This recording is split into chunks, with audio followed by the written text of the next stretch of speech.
Okay, well.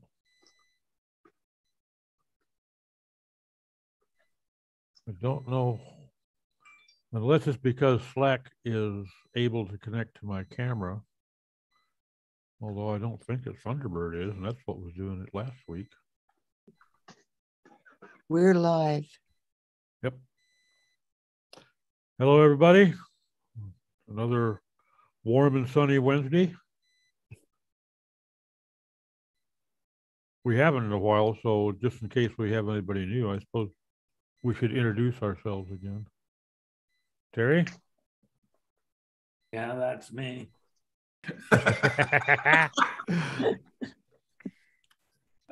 Terry Van Horn, Toronto, Ontario, retired. Old school. Yeah, I didn't go to school. I only got I got a grade 12. I didn't want to call you preschool, so. Simon? Simon Cox, technical mute button genius, obviously. Technical SEO in Lingfield in Surrey, where it is dark and cold. Sarah? Sarah Altair, I'm in Beaverton, Oregon, where it's snowing. Not sunny. And Steve? Steve Grenzer. Apparently we're doing locations. I'm in the middle of nowhere, Tennessee, and we have electricity at least for a couple of days. And not self-generated. That's a treat. That's it. Steve the Hillbilly. That's it. And I'm Doc Sheldon of Web Narwhal, and I'm south of the border.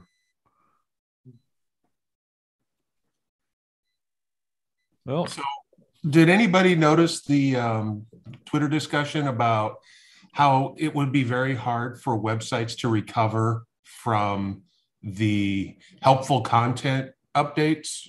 No. Didn't see that one.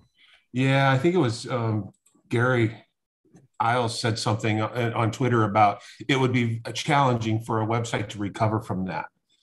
I saw that, but I didn't follow the discussion. What was the... And that was part of why the discussion went kind of sideways. It's like, yes, a lot of sites got hammered by that, but they were replaced by sites who stole the content from the site that got penalized or devalued or whatever you want to call it. So there's a lot of confusion there. And several people have pointed out anecdotally that it seems to be the websites that actually had the very long content that suffered the most. It's like, okay, that's kind of opposite of everything Google has been claiming up to the latest update, which takes me back to, do they really know what they're doing anymore when they fiddle with the algorithm? I think that they've grown to the point they got so many cooks in the kitchen that it's almost inevitable that they're going to screw something up when they roll out any kind of an update, because none of those cooks have their fingers in the same pot. Right. They're all just dealing with little aspects of it, and those aspects oftentimes interact with each other. So one little change can break a half a dozen things. Agreed. It's just, well, I mean, we're going through this with another client right now where, you know, they've got 3,000 or 4,000 blog posts, and a lot of their blog posts are 100 words about, you know, so-and-so just got hired. Yay. And it's like, okay, that's fine for an announcement somewhere, but, you know, when you've got several hundred of those and then you've got a couple hundred of another, you know, they're really thin. It's like you could take these 5 blog posts and make one really good one. But now with people with longer content seeming to be negatively affected, it's like, do we pump the brakes on that a little bit? Or, you know, what do we do? Because obviously asking the algorithm to define what is good content is very hit or miss. But there's always been a sweet spot for that, hasn't there? Google's never said super long content is going to be bad. But what we've seen SEO saying for a long time is you've got to have a minimum amount of words And therefore, there's a massive industry out there of people bashing out huge amounts of words. And I think it's come from that.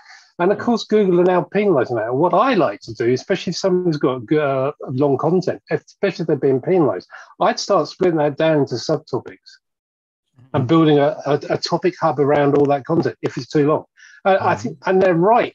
If they are potentially penalizing long content, which I would guess they're not, but it may be just the way that things have fallen out. Then I go for the topic stuff and break it down. So as we've said many times. And Well, go ahead. I think a lot of times, when you start putting out 2,400 word blog posts, what people seem to lose sight of the fact is the longer the piece is, the more difficult it may be to really maintain a contextual focus. And that's going to confuse the search engine more quickly than it's going to confuse a user. Because now you're trying to cover 16 things in one piece. Okay, what's this page really about? It's about these 16 things. So it's not about anything, And again, I wonder if this is where entities come into play more heavily. Yeah. Where you're seeing, even though these are all topically related in the algorithm or whatever, they're treated differently as entities than they would topically. There's just so much that is unknown about how any of this works. It's just I can see where it's frustrating. Terry knows. Pardon me? Terry knows.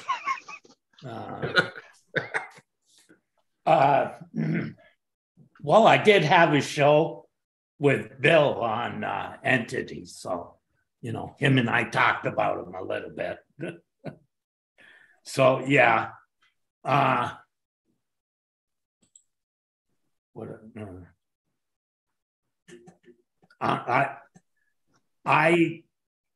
am at the point where I think that's the most important thing, that it's all about entities, and I don't look at lengths. I look at completeness of the subject. So I like to look at the documents that are already ranking. Just what we used to do in the old days, Steve. Reverse engineer.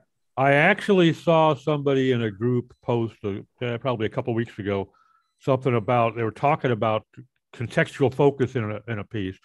And somebody said they had found somebody who had basically copied their 800-word blog post and made the same points.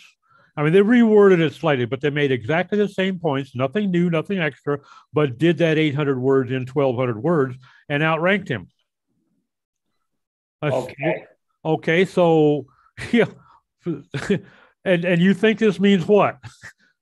First of all, let's go back to the definition of causation and correlation. And second of all, what the fuck? What do you think a search engine algorithm cares about those extra 400 words if they don't say anything? To me, I would think that 1,200 word piece should not have outranked. It should have been bumped down. Could be different sentiment within it. Could be a higher relevance of the site, or citations. The guy writing about it actually knows about it, and Google has seen that he knows about it. Yeah, exactly. Those are the things that people haven't really looked at. That's too much like work, Terry. Well, no. Not really. It's easy to know. Why do you think they added another E? Experience. No, but I mean, it's too much like work because the average Joe out there is a lazy bastard. He'd much rather be told what to think rather than actually have to think. That's the history, man. That's the history. And that ain't going to go away. Yeah. Like, you got to pick your targets, but I think more and more, right? To rank, you don't necessarily have to have as many links as you used to. it's better to have them targeted. And if the other guys in the top 10 are also hitting those same links, that probably doesn't hurt. Just, you know. And I think that the value of links for ranking in a page have definitely got a significantly smaller amount of contribution today than they did 10, 15 years ago. Yeah, the signal for, how do I say it? The voting signal, that's almost gone. Well, it's got to be, because it's so easy to manipulate. Right. That voting signal, in my opinion, is gone. Plus, like what we've talked about for 20 years, when you start out with 200 ranking factors and you take it up to 350 or 500 ranking factors, it stands to reason that each factor is going to have a smaller contribution level now, because there's a lot more of them. The difference between now and then, right? NLP, Google, or Chat GPT, all this stuff is basically, a lot of it is just about language processing, and so, like GPT, you know what that stands for, right? It's all bullshit. That's what it stands for. Generative predictive. Remember, stress that. Predictive. And guess what? How often is the weather prediction wrong? There's all kinds of predictions that are, throwing the dice. Yeah. Just saying. It didn't take long for the news cycle and the comedian cycle to rip through all of that and show just how bad it was. Well, there was so much material to deal with. They had to be hard pressed to just pick which one's going to be the funniest, Wow. But there's also, it's the early days. Like, I see it more to be about LLMs and the models, right? That this stuff works off of. That's where I see it. When they're offering guys to write prompts, 250 grand. Man. Yeah, okay. I wish I was 20 again.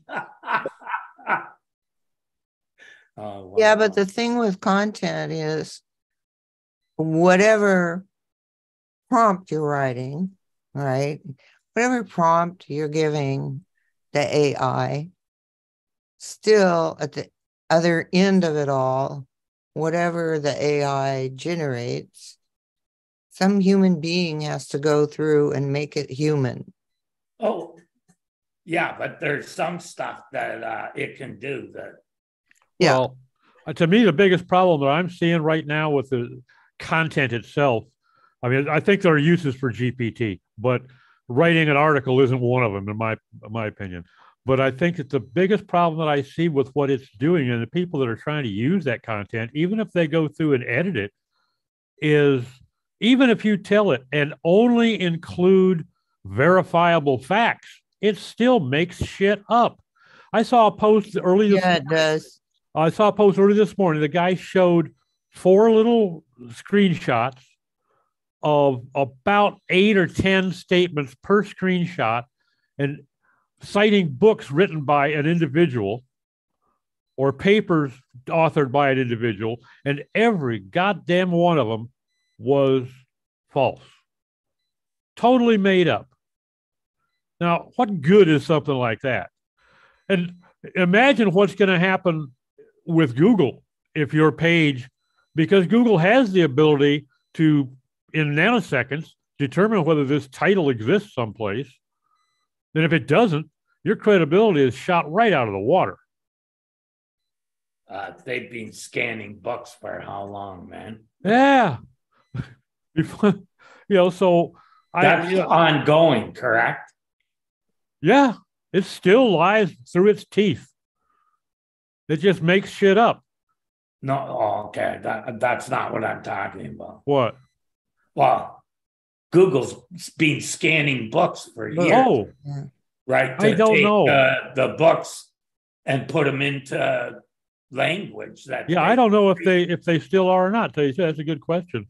I would kind of think they probably are, although I suppose that they're dedicating less resources to it now, staff and machine wise, because it takes a lot, and they've got so many other things to do, and they have such a corpus already to deal with. They don't have as much need for it now as they did in the early days.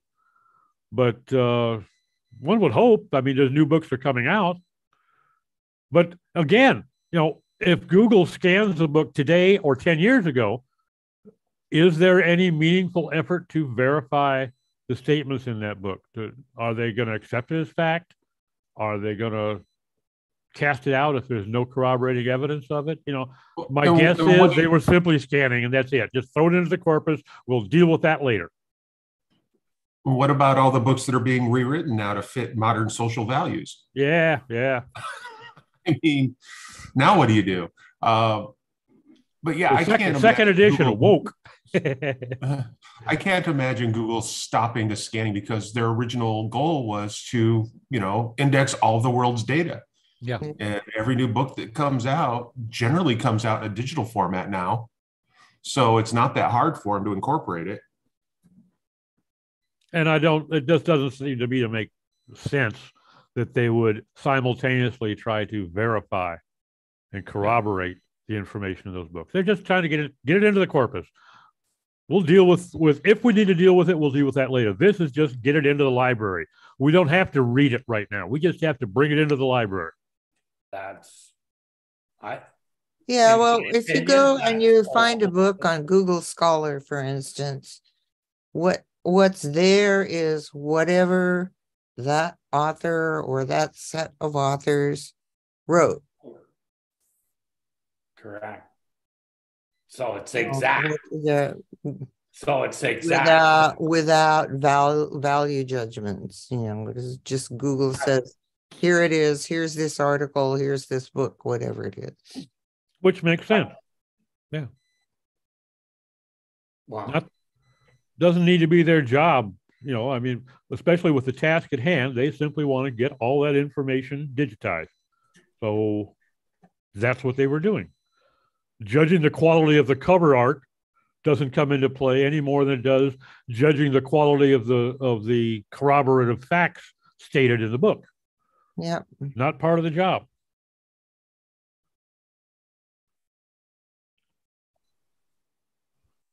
Well, as an aside, I yesterday spent some time going through all my email accounts and updating my filters to remove any reference to AI or Chat GPT. I don't want that shit in my inbox. This morning, I have 20 email accounts on Thunderbird. And this morning I go through, first thing every morning I go through and I get rid of the crap, this obvious spam or the stuff that's of no interest to me that I've only unsubscribed 4 times. So it's still hitting me. And I had 128 emails that I had to get rid of. I did this about 2 weeks ago, and I had 280 some emails I had to get rid of. So I'm thinking that filtering out the AI and the GPT shit is helping, because that's what the majority of my inbox is hitting with. Is people, have you heard about AI? No, I've been living under a freaking rock, I haven't gotten one. Oh, I'll sign you up for a few, bro. I got your back, man. I'll just install a forwarder for anything, including these terms. And forward it on. Yeah, it's That's a good idea, Doc. I've noticed in this week, okay, so the last several days, that I've gotten a lot more AI, our AI solution to whatever. I'm getting a lot of those. Well, I can't claim credit for the idea because I saw somebody post on Facebook that they had done that. I said, hey, that's a good idea. He just said he was going to filter out AI. And I said, you might want to add Chat GPT into that mix. He says, oh, I got a long list. I don't even remember now who it was. But it wasn't my idea, but stole it regardless. Well, it's a good idea. Yeah. Well, it's on the desktop now on Windows 11, right? I don't know. I've managed to escape Windows 11 so far. Okay. Well, now Thunderbird, right? yeah. Like, is that fucking Pegasus brother?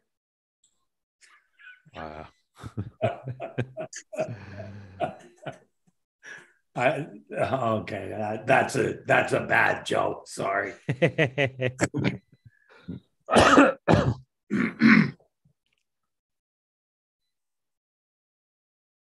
What is that, like an email program? Yeah, it's just it lets you set up different email accounts. It's kind of like Outlook, a lot less complex. Is it an older one? It's a Mozilla thing. Yeah, it's been around. God, I think I've used it off and on for probably 15 years or so because I didn't like Outlook. Yeah, see, I have no problem with it. Well, like I said, I use the remote one too sometimes. So I hate having to sign into webmail because it's a royal pain in the neck because I've got a lot of different email accounts on a lot of different servers. And I don't want to have to sign into tabs, you know. That sucks. Fuck, I got over 9 on my account. No problem at all. And you sign in every time, Terry? No, but are they on the same? Like I've got Gmail and Hotmail, and I've got Web Narwhal and Doc Sheldon, and okay. I don't have that option. Those are all different logins. So. Yes, yeah. I don't know how many Google email accounts I don't use. The one that I don't use at all is the AOL account that they gave me a lifetime ban about 30 years ago and refused to tell me why. You know what? I got very lucky. I kind of joined the Google Club when you could still use your own email address. So I don't have a Gmail account attached to my Google account. I have my own address. Because I got mine when it was by invitation only. But it was a Gmail. It was a Gmail.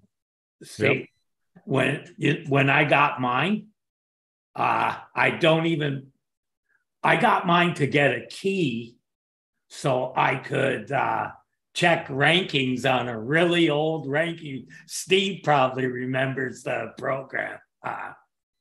Remember the one that you had to have a Google key in order to run it? You had to have your own API key. Yep. I still got that same key. Still works? Oh, it's all like, too much. I don't know. Lucky, I guess. Microsoft, I got like 5 accounts there. I only had one, and I was using it for years and years as my spam account. You know, whenever I would sign up someplace, if I knew I was likely to have my email address sold, I used that one. And I didn't give it to anybody for communication. I only use it for signing up for new sites. And then when I became a moderator over at MSN Communities, they required me to have one. I didn't want to have that one tied to it. So I signed up for another Hotmail account. And I still have those two and no desire for others. But kind of hard to live in our circles these days without a Google account. Well, yeah. And let me see.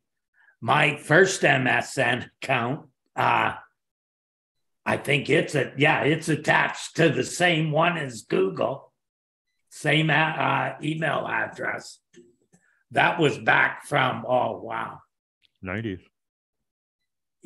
Probably because I was sending in bug fixes on front page. to Okay. the Okay. development team. You have just officially dated yourself, man. Oh, wow. Yeah. Yeah. Well, for me and my brother, it was like, wow. Yeah.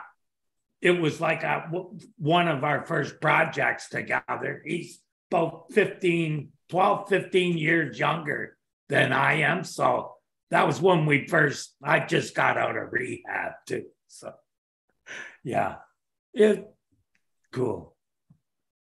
A lot of memories around that stuff.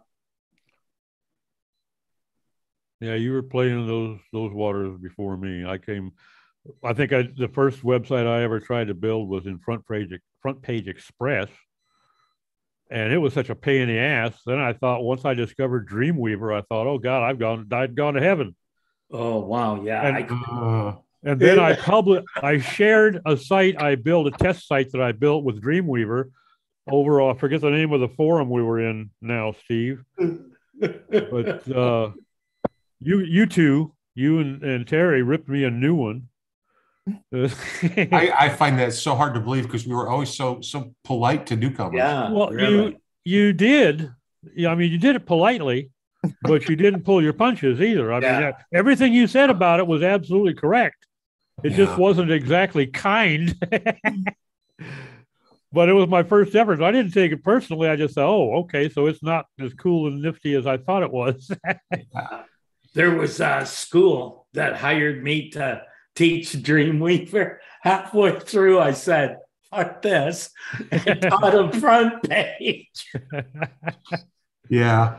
Oh my God. Yeah.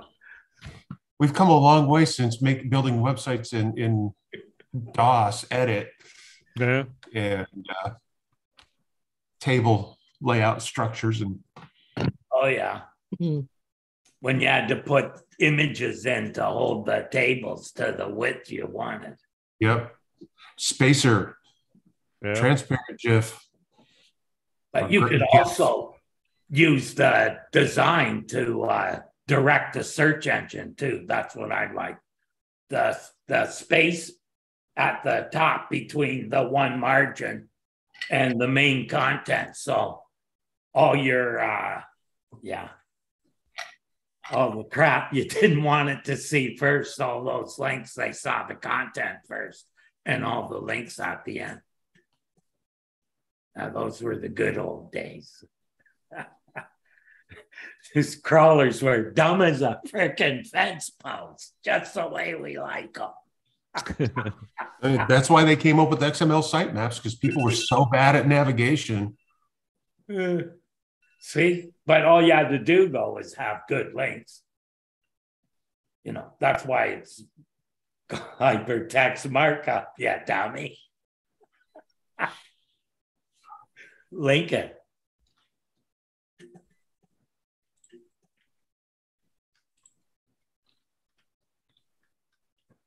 Yeah, that actually, I got it installed and started reading up on the Python. But that's what I want to do. I want to extract the entities from a page, look at where I find those entities. And kind of like what we did in the early days with keyword density, but I never used that word, but you know what I mean? Just to see where it was best to have, because, you know, people don't understand. It's like just a whole bunch of numbers they throw together.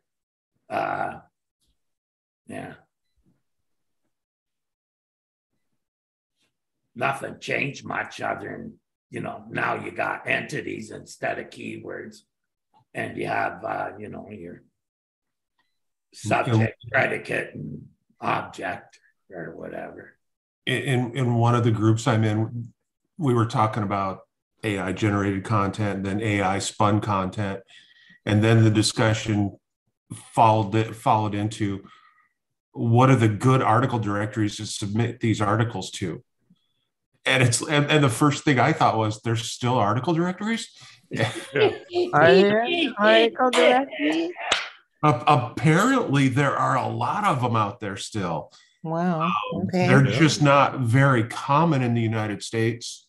They're more prevalent in Europe Mm. and Asia. Asia, where they're still heavily used, which then makes me wonder how much the algorithm varies by location. By It's language. quite possible that they don't rank at all. They've got advertising, and the people paying for that advertising haven't realised that those don't rank, and they're quite happily sitting there selling link space to people. Yeah. And back in the day, at least, you know, a little display banner on an article directory was some of the cheapest ads you could place. Yeah.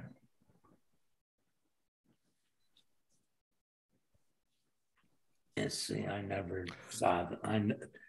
I don't know. Does that work? Did that work? I freely admit, back in the day, we used article directories and used them quite well, but we were very careful on how we stacked our content so that, you know, it was obvious. I mean, if anybody at Google could have taken a look at it and go, yeah, that's what you're doing. That's not a big deal, but it worked. It worked very well. And For a while. Yeah, for a while. Fortunately, when they devalued all the article directories, it didn't seem to have too much of an effect on the end website, which was nice.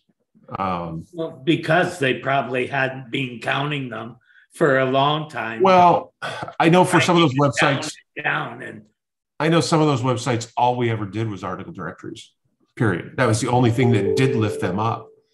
And by the time they all got devalued, the algorithm had evolved enough to where the content that was actually on that website was good enough to support itself. Right. Where in the early days, if you didn't have links, you just didn't rank. Yeah.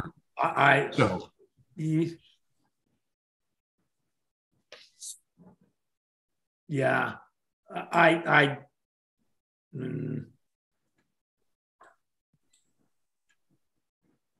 Come on, Terry. What is it you're going to say? Can somebody put some more batteries in Terry? I have a hard time disagreeing with Steve because we kind of look at those things two different ways.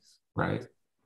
No, Back then, I just wrote new content, Steve, and I drew enough attention because, well, you know, I don't want to seem like, you know, brave, but in the early days, I did have a bit of an audience and just didn't give a fuck about it. So, you know, I never nurtured it. I basically treated them as pariahs, you know, like, I don't want to be bothered with this shit.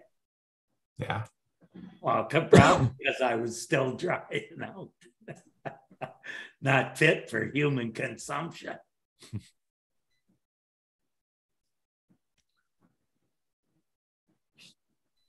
I'll slip in a quick public service announcement. You know, I get this iThemes security alert that talks about all the WordPress core, plugin, and theme vulnerabilities that have been exposed. And they break down the plugins into two categories. Here's a bunch of plugins that had new vulnerabilities, but they've been fixed. So make sure you update the version, blah, blah, blah. And then they have the other ones that have not been fixed yet. And interestingly enough, the WordPress, these are two that are pretty commonly used. The WordPress XML sitemap generator for Google and the WordPress WP Google Tag Manager plugins. Both have new vulnerabilities, neither of which have been fixed. So you might want, if you're using either one of those, the XML sitemap generator or the Google Tag Manager plugin, you might want to keep a real close eye on things and consider deactivating them. Okay. Yeah. You might want to think about how you're doing that as well. Well, yeah, but the problem is there's an awful lot of WordPress site owners out there that don't have the technical chops to know how to do it any other way without a plugin. If there's no plugin, they can't do it. There's thousands of them out there, you know. So there is there is a solution to this, but it does take a little bit of technical chops. You can still use WordPress, but as a headless system, and then push that out to flat file HTML, and then push that up to your site. And then you get rid of all the vulnerabilities because they're not on the site. That is, again, like you say, it does take some chops to do that. Your mommy blogger probably won't be able to. That's a good way to do it, because then you also don't have to worry as much. You can sleep a little bit easier, because if a vulnerability does pop up in the middle of the night, it's not going to get to your site.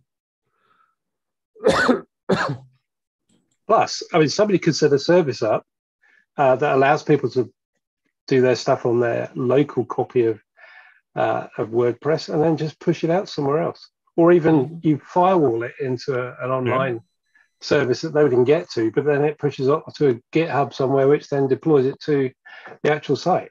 You could do it that way. There's ways to do it, but it does take a few little bits and chops. So hopefully somebody will come up with some sort of service to do that.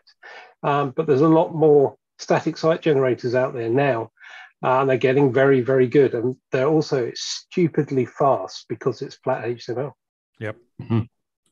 We've been playing with Grav a little bit, and it's a little bit of, you kind of need to know some CSS and programming to make it really fly. But for doing websites that are, just a couple of pages, and you only intend to update them, every 6 months or a year, it's flawless because you don't have any vulnerabilities. It's just flat HTML. And I know it's perfect. So I moved about 11 sites over to 11T last year. That's a coincidence, but it is about 11 on the 11T. I'm now looking at Kirby CMS, which I've used in the past as a headless backend, so I can play with it and use that as a CMS to then push out to 11T. They've just released a plugin a couple of weeks ago for Kirby that then spits it out to 11T. I haven't tried it yet, but the guy who writes Kirby says it works really, really well. So it's exciting. The only downside is you have to run a local server to do it. So for me, I can just run MAMP or something, which is why I like 11T, because I'm just banging up Visual Studio code, and it runs all in that because it's got terminal in it. That's why I 11T. But if I want to run a CMS on the back end of it, I need to run PHP, which means booting up MAMP Pro, which I've got. It's not a problem. I've used it for years. But mum and pop store, no. So no, for my clients now, my small clients and stuff, I go to them and say, do you really want a CMS, or do you just want to tell us that you want to change a few things on your site? So there's quite a few sites that we did have on Perch CMS, which changed hands a couple of years ago, and nothing's happened to it. So we've taken them off that, stuck them into 11T. They want any changes, we just go in there and hand code it, because it doesn't take any time at all. I wrote my first ones using included files for heads. Like, that's all basically WordPress is including a whole bunch of files with ways to pull out of the database. That's what I thought was kind of, when I looked at it, what kind of interests me. But I just clean all the crap out of it. I like that. Like, to me, right? You're saying, come and steal all my content when you've got your links up there to all your feeds, right? Like, what dummy? Because how do you think the guys who steal the content, how do you think they find it? Well, once you rank, they see your ranking, then they start checking on your page, figure out where your feed is, and next thing you know, your content's on his site verbatim. Yep. And if he's really tacky, he even pulls the links out and changes your name. And fortunately, most of them didn't do that, and they still don't. Well, because they're lazy fucks. But that's why I've always gone with full literal links rather than short, Right. short Don't links. use relative links. Don't use relative full links, because if somebody does steal the content verbatim and post it, I've still got all these links pointing back to my internal pages. So have at it. Yeah, but if he's spamming, well, yeah, if he's spamming, they probably know he stole. Like, here's something that I think, right? When Bill and I, oh, fuck, yeah, okay. Like, one of the discussions I've had in the past was about authors and how I kind of believe if you track authors, right, it's harder for a guy to scrape content and use it if they know the author, right, and know where they are posting, right? And if that author keeps track of where he's posting and puts that somewhere, that becomes reliable. I think that's why you want to have a master, right?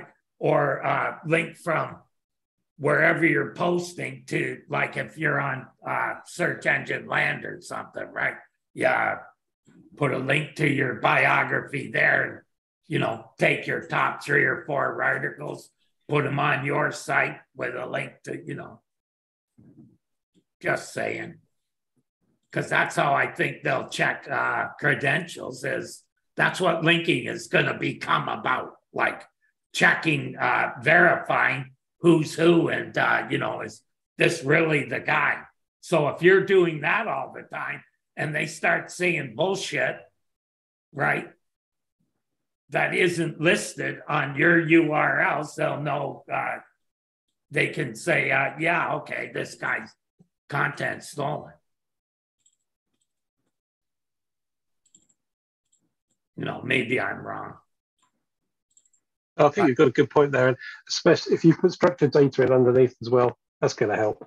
And I know this because back in the day of my corporate days, I used to work for a rather large global finance company. First thing we used to do every morning when we got in was check through the analytics and see who'd ripped one of our sites. And they just don't bother to change any analytics. So we just could get all the URLs, shut that straight off to security, and they get them shut down within an hour. It was just not worthwhile trying to rip one of our sites and try and steal customer stuff from it, because the old days on e-commerce sites, other sites would try and run their, like, this is when it costs to do, you know, when people would hot link to shit, we used to put porn in. Oh yeah, I've done that. that. I found some clown about 20 years ago that was hot linking something that I built in Photoshop, and I found out it was hot linked. So I sent him some pictures that his wife would not enjoy seeing over his shoulder, and they popped up on his site. And 3 days later, his site was no longer, the server kicked him off. Well, it was basically, you know, a bad picture. And it said right on it, this is what you get because where this image came from, it's stolen. Yep. Did that too. Back to the stolen content thing. It's a good example of where schema and same as can come in handy if you build yourself a personal page, an author page. Yeah. Because once Google identifies, you know, you as you, and you get in the habit of adding where you're showing up to different websites in your same as on your schema, then they're going to know when something pops up somewhere else that it's less likely to be you. Not necessarily not going to be you, but it's less likely to be, you know, not stolen. It's just a lot of work to remember to keep that up. Yeah. Mine goes in automatically, you know. Fill it out, and it's there when you do it. Yeah. We had a we had a client quite a few years ago that created greetings cards and sold greetings cards. A few online, but mainly into suppliers, so wholesalers. And they had this girl who'd drawn a load of cards. Lovely stuff. They bought the things off her, and I noticed a massive spike in the in the analytics, and I was like, what's going on here? So I went through the logs, and somebody had built a MySpace theme using her image, one of her card images, as a background image, but it was using my client's server to serve it. So couldn't put porn in there, but change the graphic to you've ripped this, blah blah blah, and get your money back and stuff. And yeah, it did, but there were thousands of sites using it. It was it sold very quickly, and people were using this thing. It was a bit of strawberry theme, and lots of girls liked it, and it was just went, people just pressing a button and saw it to the MySpace or whatever it was. So that was really annoying. But that's the time when it's been the most annoying that's happened to me. That was MySpace in a word, in 3 words. It's just annoying. I think I was on that site 3 times. Like I went there once and said, what the fuck is that's the first thing I thought to myself. What the fuck is this? But that's pretty well me in social media anyhow. Those people that had MySpace sites are now saying the same thing about TikTok. Yeah. It just goes on. I can honestly say I have never been on TikTok. Never mind. I'm not going to say anything, Terry. That would mean I would have to download the application, and that ain't happening. Well, it's going to get banned everywhere soon anyway. Yep, that's the word. Wow. At least on government devices. Yeah, wow. Government, corporate, any device. To worry at all if you haven't downloaded. Yeah. Well, and I mean, it makes sense. Any device that's provided to you by someone else, it's theirs to do what they want with. First of all, let's just say, the source, don't trust them. These are guys who fucking run down people with tanks in the fucking street, Steve. Not to be trusted. I'm aware. Sorry. I'm aware. Did I say that out loud? Well, I mean, we had this discussion last night when I was on my long drive back home from the tattoo shop. We were talking with a potential new client who's looking for some manufacturing and product development support.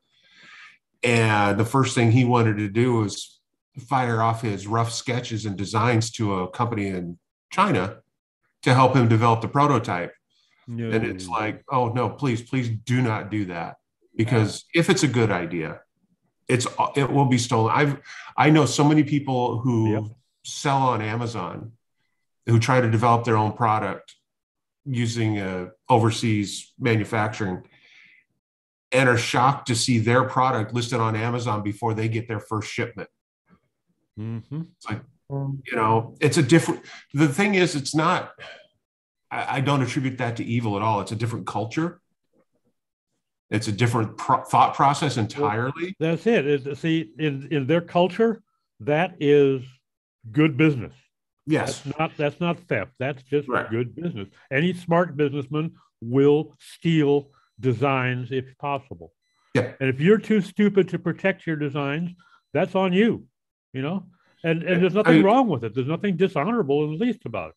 What's funny is my dad has had patents on a lot of things, and he had this little plug adapter that you plugged into your wire harness in your truck for your trailer, so you could check the wiring and stuff without hooking up your trailer.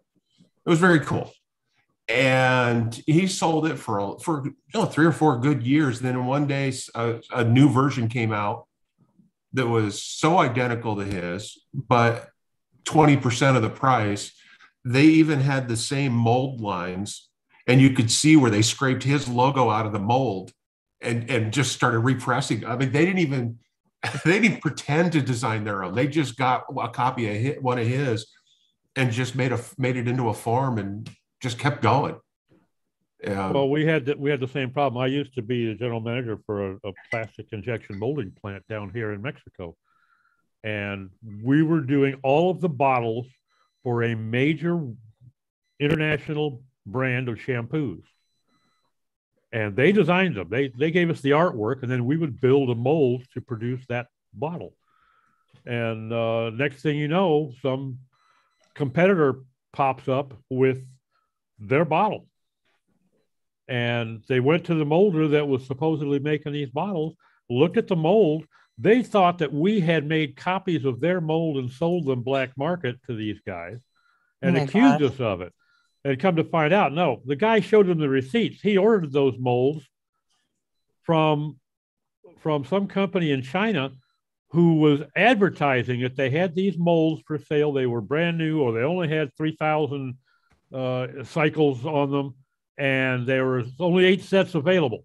Now, this is a 6-up mold. You know, a 1 liter bottle, 6 up, is several tons of mold. And they had only 8 sets available, and he bought 2 of them. And that was a common practice then in China.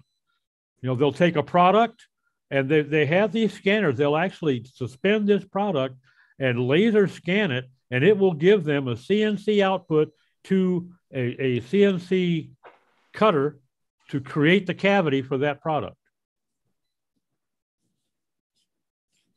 And so, you know, so somebody wants to patent something, eventually you're going to get copied. If it's any good and can generate the profitability, you're going to get copied by somebody sometime. But going to China and asking them if, you know, how much would you charge me to build a mold for this product? You've just expedited the process a lot. Yeah. That's why. But Mattel had the same problem. Yeah. Well, that's why. We had talked about, oh, go ahead, Terry. I was going to say Microsoft went to the SAS model because basically there was 1 copy sent to India, and that was the only one ever sold. Sorry, that's a bad joke, I guess. They may have sold 3 copies. Probably pretty true, though. Yeah. Well, I know when I was doing hardware back in the day, it was ridiculous because we were, you know, required to, every PC that was sold had to have a new copy of Windows with it.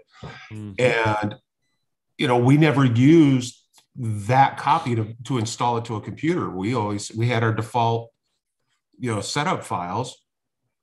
And so every person who got a new computer got a brand new unopened copy of Windows. And it's like, well, what are they going to do with that? Nothing. Sell it to somebody else. The whole system. I mean, I get the whole SAS. They have to see, but the law is they have to have a backup to what's on the machine. Right. In fact, I believe you can have so many copies. I believe. Yeah, you can, like, for instance, it was at least many years ago with a copy of Windows, actually in the EULA, it said that you could make a copy as long as it was not installed and running on another device. Right. It was for backup, but it could not be installed and in use on another device. Even if it was your own device in the living room, you can't do that. It's just basically it's a backup. And that's understandable. In case you lose the one you got, you know, like usually you keep it in a separate spot. So your hard drive goes and you have to get a new one, you have to reinstall everything. That's what it's there for. But yeah, I mean, you're not going to sell them because every Windows device has got it coming with it with a spare disk anyway. So who bought them? Well, that's why they just said, we'll make it free and, you know, you'll get better. You'll get updates if you pay us. Yeah. Which is a better model. Although I would love to have a switch that says never, ever ask me to update to Windows 11 again. Yeah. I'm waiting for 12 before I even consider it. I think it's got to be better than 11. See, I still have 10. Well, my problem is that, it wants me to download it. I'm like, I don't have 7.5 weeks to sit here and watch this download. Yeah, exactly. I'm on dial-up, And Dial-up if for some reason would be an resets in the upgrade. middle,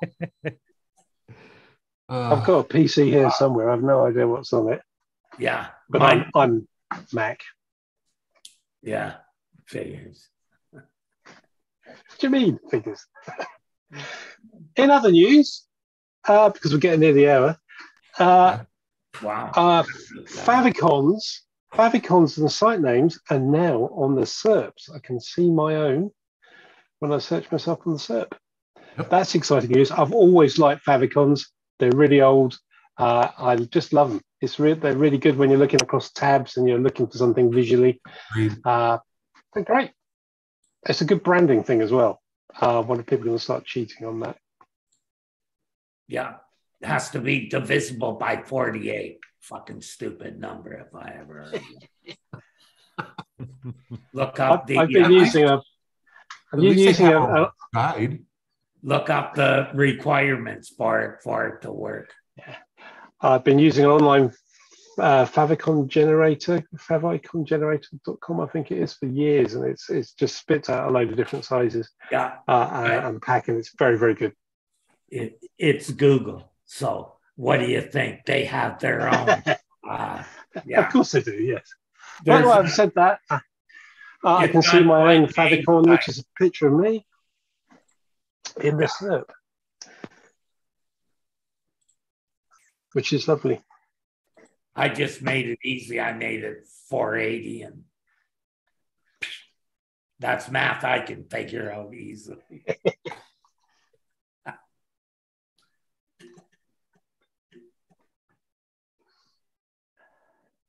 Favicon, so 512, right?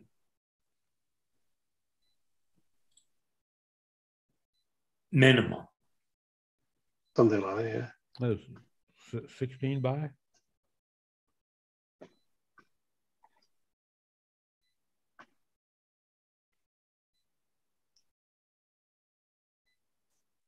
It's square, I know that.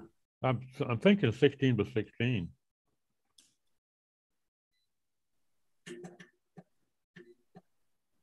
Oh, because in WordPress it says should be 512 or larger.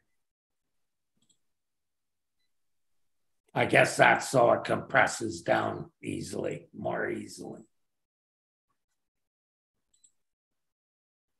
Well, the nice thing about I like about the generator I use, I just put a link in the chat. It does a range of icons, so it's not just the favicon icon. It does all the Android and Apple phone sizes as well.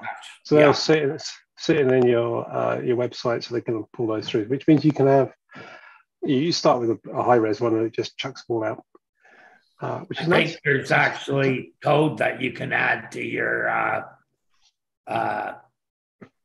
site. They may be HTTP headers.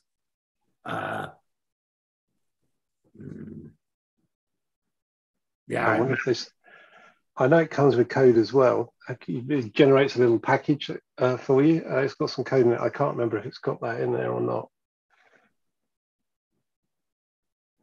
But yeah, a good example of a site that does one thing, does it well.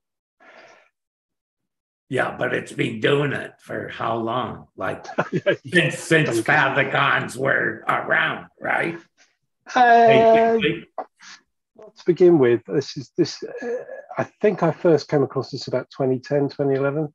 And favicons obviously a long time before that, but obviously somebody said, oh, we've got the ability to generate this stuff automatically in our server now, so we can build this thing to spit it out. But they've obviously kept it up to date with technologies that stuff comes out.